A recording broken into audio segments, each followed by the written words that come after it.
Hi, it's time for the church to do some R&R.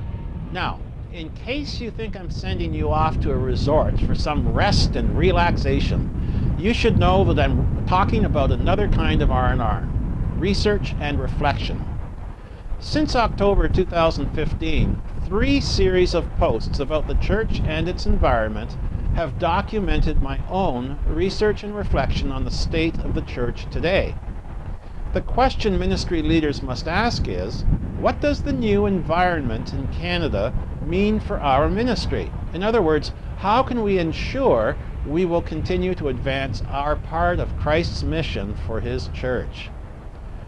Research and reflection is all about uncovering trends, placing the ministry in its context, determining effectiveness, checking the validity of assumptions, models, and paradigms, and ensuring the ministry maintains its relevance. The reality of ministry leadership is that most leaders have operational responsibilities, such as program delivery or fundraising.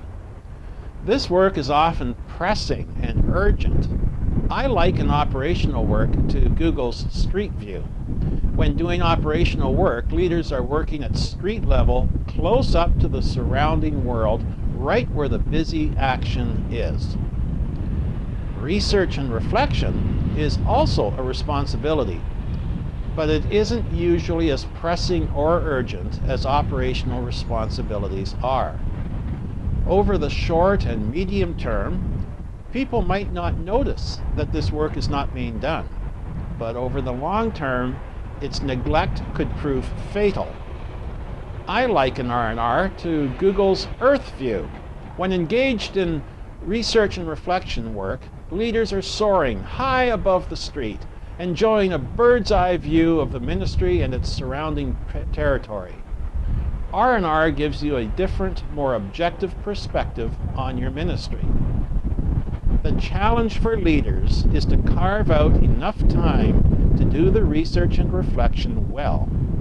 They simply must make R&R a priority, because this is where strategic leadership begins.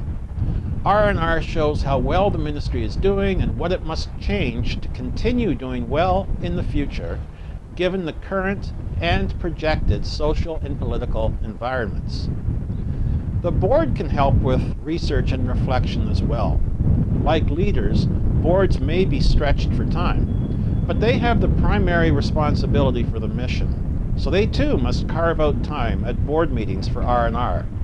They might delegate more decision authority to staff or make better use of their committees to free up time for research and reflection.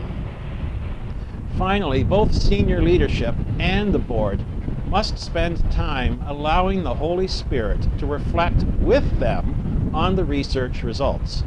Stepping back and looking at the whole picture. What does God think about all this? Research and reflection helps leaders and their boards actually lead the organization. They will think bigger thoughts, be more creative, develop more coherent strategies, and design more relevant ministry initiatives. The key thought today, the church needs time for research and reflection. God bless.